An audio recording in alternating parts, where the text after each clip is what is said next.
Assalamualaikum warahmatullahi wabarakatuh. Perkenalkan, nama saya Sally Okavianti. Di sini saya akan menjelaskan materi praaksara. Setelah menyimak video nanti, tugas siswa yaitu siswa dapat menceritakan kembali menggunakan bahasa kalian masing-masing. Dan jawablah pertanyaan di akhir video. Sebelum memasuki materi praaksara, kita akan menjelaskan sekilas tentang fase-fase terbentuknya bumi menurut ilmu geologi. Mari kita simak videonya. Menurut geologi, yaitu ilmu yang mempelajari kulit bumi, maka sejak terjadinya dunia sampai kini dapat dibagi atas zaman-zaman sebagai berikut. Yang pertama, Arkaikum, zaman tertua, berlangsung kira-kira 2500 juta tahun, di mana kulit bumi masih panas sekali, tidak ada kehidupan. Mulai pada akhir zaman ini, nampak ada kehidupan sedikit demi sedikit. 2. Paleozoikum. Zaman ini berlangsung kira-kira 340 juta tahun. Sudah mulai ada kehidupan, mulai dari binatang-binatang kecil yang tak bertulang punggung, sampai jenis ikan dan permulaan amfibi dan reptil. Zaman ini disebut juga zaman Premier, yaitu zaman pertama. 3. Mesozoikum. Zaman ini dinamakan zaman sekunder, berlangsung kira-kira 1040 juta tahun. Selama zaman ini, hidup berkembang sangat pesat. Jumlah bangsa ikan, amfibi, dan reptil semakin banyak. Dalam pertengahan zaman ini, reptil mencapai bentuk yang luar biasa besarnya. Bekas reptil raksasa ditemukan, contohnya dinosaurus. Permulaan jenis burung sudah mulai nampak dan binatang menyusui. Sebagian besar dari fauna terdiri dari reptil, sehingga ada dikatakan bahwa zaman sekunder ini adalah zaman reptil. 4. Neozoikum atau Kanozoikum, berlangsung kira-kira 60 juta tahun yang lalu sampai kini. Zaman ini dibagi atas zaman tertier dan kuartier. Tertier. Pada zaman ini, binatang-binatang menyusui berkembang dengan sepenuhnya, sedangkan reptil raksasa semakin lama semakin punah. Kera sudah banyak dan jenis kera manusia sudah ada dalam akhir zaman ini. B. Kuartier. Zaman ini adalah zaman terpenting bagi kita, karena sebagian pendapat umum telah diterima bahwa zaman ini mulai ada manusia. Zaman ini dimulai dari kurang lebih 600.000 tahun yang lalu. Dibagi lagi menjadi Diluvium dan Holocene. Zaman Diluvium, es dari kutub meluas hingga menutupi sebagian besar Eropa Utara, Asia Utara, dan Amerika Utara. Maka zaman ini diberi nama zaman es. Zaman Holocene. Pada masa ini masih sangat sederhana, belum mengenal tulisan. Dari zaman ini menghasilkan peninggalan-peninggalan. Masa ini disebut masa praaksara. Manusianya sudah berbangsa, sejenis dengan kita, yaitu yang dinamakan Homo sapiens. Praaksara berasal dari dua kata, yaitu pra yang artinya sebelum dan aksara yang berarti tulisan. Jadi, praaksara adalah zaman atau masa kehidupan manusia sebelum mengenal tulisan. Istilah lain yang mirip dengan artinya dengan praaksara adalah nirleka. Nir berarti tanpa dan leka berarti tulisan. Menurut arkeologi, zaman praaksara dibagi ke dalam beberapa zaman, yaitu pertama, zaman batu, terdiri dari A. Zaman batu tua atau Paleolitikum, B. Zaman batu tengah atau Mesolitikum, C. Zaman batu muda atau Neolitikum, dan D. Megalitikum. 2. Zaman logam. Zaman logam terbagi menjadi pertama, zaman tembaga, kedua, zaman perunggu, ketiga, zaman besi. Memasuki penjelasan. 1. Zaman batu. Zaman di mana belum mengenal logam dan alat-alat terutama sekali dibuat dari batu. Zaman ini terbagi menjadi A. Zaman batu tua atau Paleolitikum. Zaman batu tua diperkirakan berlangsung selama 600.000 tahun yang lalu. Perkembangan kebudayaan masa ini diperkirakan sangat lambat. Pada masa ini, alat-alat budaya yang ditemukan terbuat dari batu yang sangat kasar dan sederhana. Manusia pendukung pada masa ini adalah Pithecanthropus robustus. Pada zaman ini memiliki ciri-ciri kehidupan A. Nomaden, B. Tergantung pada alam, C. Hidup berkelompok. Hasil kebudayaan A. Kapak genggam digunakan untuk menumbuk biji-bijian, membuat serat-serat dari pepohonan, membunuh binatang buruan, dan sebagai senjata menyerang lawan. B. Kapak perimbas. Fungsi kapak perimbas digunakan untuk menumbuk dan memotong. C. Alat serpih. Alat serpih digunakan sebagai pisau penyayat, alat serut, pemotong, penghalus, gerdi, pengikis, penggaruk, penggores, pengerik, dan sebagainya. D. Perkakas dari tulang dan tanduk. Fungsi dari alat ini adalah untuk mengorek ubi dan keladi dari dalam tanah. Selain itu, alat ini juga biasa digunakan sebagai alat untuk menangkap ikan. B. Zaman Batu Tengah atau Mesolitikum. Secara bahasa, Mesolitikum berarti batu tengah. Zaman Mesolitikum merupakan zaman batu madya atau tengah. Ini karena diperkirakan terjadi pada masa Holosen yang terjadi sekitar 10.000 tahun yang lalu. Zaman Batu Tengah ini dipercaya kalau manusia prasejarah masih menggunakan batu untuk alat sehari-hari. Zaman Mesolitikum atau zaman Batu Madya tentu lebih maju dibandingkan zaman Paleolitikum. Manusia pendukung pada zaman ini adalah Melanesoid. Memiliki ciri-ciri kehidupan A. Sudah mulai menetap, B. Tinggal di gua-gua batu di tengah hutan, C. Sudah mengenal api, D. Menangkap ikan, E. Mulai bercocok tanam atau berladang, F. Berburu dan meramu. Hasil kebudayaan zaman Batu Tengah adalah A. Kapak Sumatera, digunakan pada masa bercocok tanam. Biasanya digunakan untuk menghaluskan biji-bijian, memecah biji-bijian yang keras, atau menghaluskan biji-bijian untuk membuat cat merah. C. Kejoken Mondinger. Kejoken Mondinger merupakan sampah dapur berupa sisa makanan seperti kulit kerang dan siput. C. Zaman Batu Muda atau Neolitikum. Pada zaman ini alat-alat batu sudah diasah sehingga halus dan terlihat indah. Orang sudah bertempat tinggal tetap dan bercocok tanam.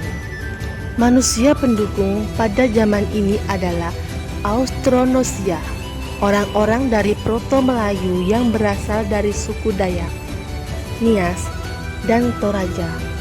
Sebagian besar manusia yang hidup di sana adalah campuran ras Paleo-Mongoloid. Memiliki ciri-ciri kehidupan A. Menetap, B. Bercocok tanam, bertani atau bersawah, C. Berternak, D. Sudah mengenal religi, animisme, dan dinamisme. Kebudayaan yang dihasilkan pada zaman batu kecil ini adalah A. Kapak persegi untuk membantu menanam tanaman dan memotong hasil tanaman sebagai alat pemotong, pengerat maupun pemukul dalam pembuatan perahu, sebagai alat barter dalam bidang perdagangan. sebagai lambang kebesaran dan terakhir sebagai alat pelengkap dalam upacara ritual.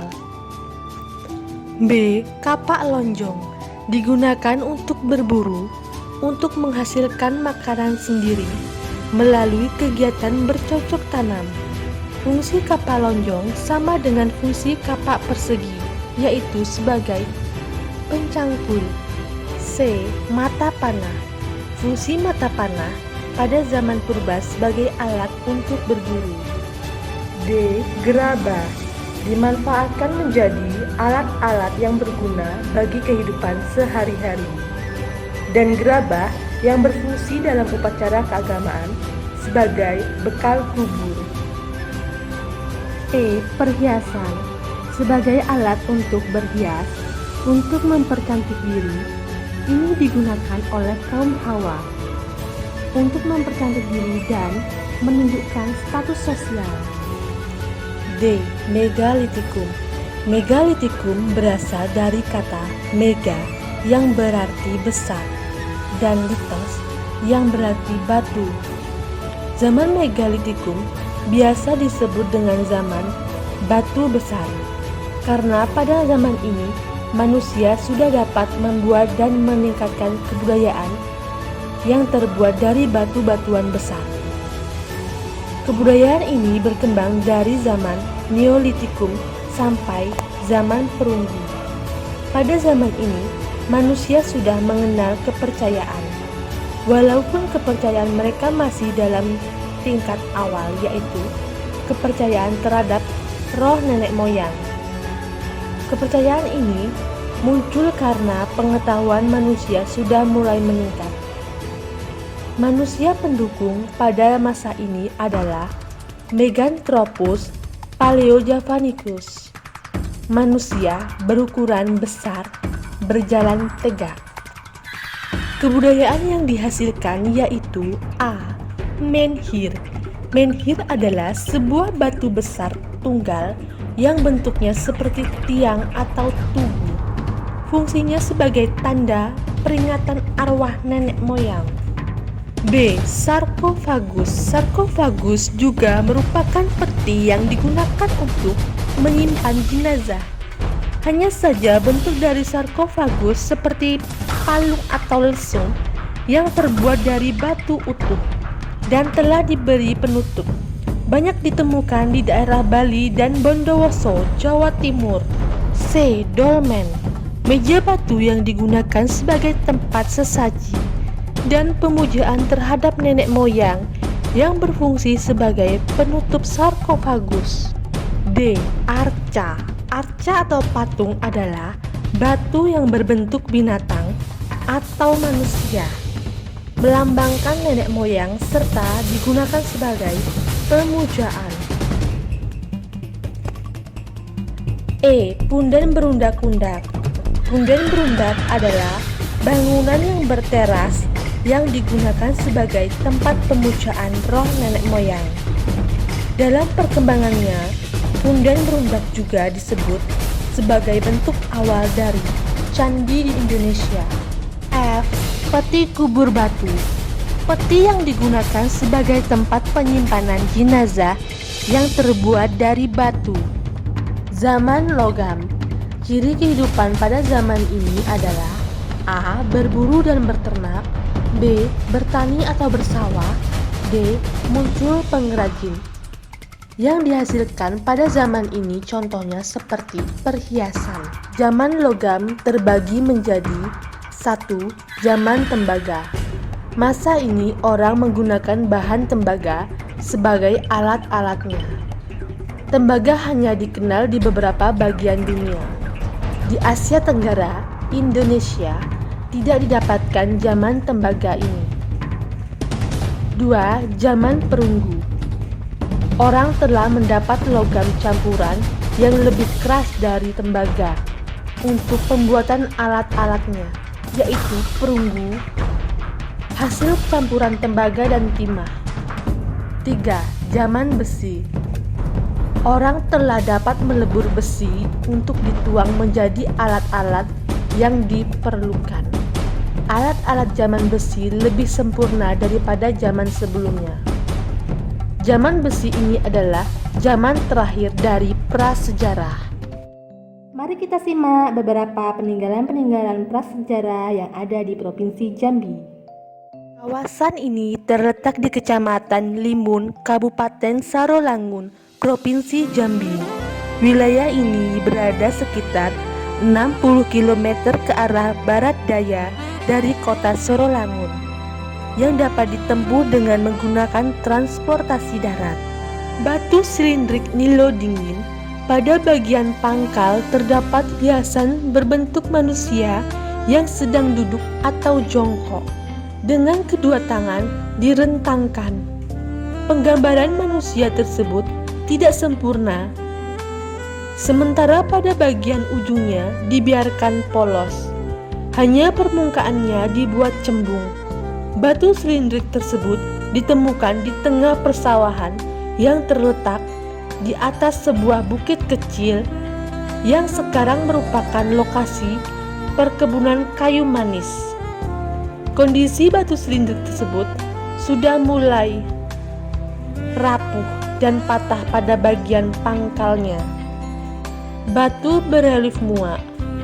Situs bersejarah tersebut persis berada di tepi jalan Kerinci Jambi. Bisa ditempuh dari dua arah. Pertama, dari Pulau Sangkar ke arah Desa Muak. Jaraknya sekitar 20 km. Bisa juga dari Jalan Keliling Danau, pusat kota Sungai Penuh, dengan jarak sekitar 30 km. Batu patah di Desa Muak berbentuk silindrik sepanjang 4 meter. Ada relief di bagian tenggara, lingkaran ganda dan gambar matahari. Batu gong. Batu yang mirip dengan gong yang besar ini berdiameter kurang lebih 1,5 meter dengan panjang kurang lebih 3 meter. Di batu ini pun dapat kita temui ukiran-ukiran baik binatang maupun manusia yang hidup pada masa itu. Batu Larung. Lokasi Batu Larung dari kota Bangko berjarak sekitar 60 km atau sekitar 1,5 jam perjalanan menggunakan kendaraan. Situs batu silindrik Kumun Mudik. Tinggalan megalitik yang terdapat di situs ini berupa batu silindrik yang berbentuk bulat memanjang dan pada bagian ujungnya dipangkas sehingga menyerupai bentuk gendang. Batu silindrik ini berukuran 2,05 kali 0,7 kali 0,85 meter. Seluruh bagian permukaannya kecuali bagian bawah dihiasi pahatan berbentuk lonjalan.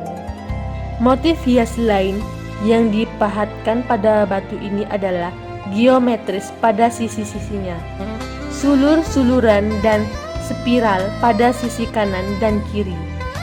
Batu berbentuk silindrik dengan pangkal berukuran lebih besar dan ujungnya meruncing. Bagian permukaan terdapat hiasan relief manusia dalam posisi tegak dengan kedua tangan ke atas dan kaki mengangkat.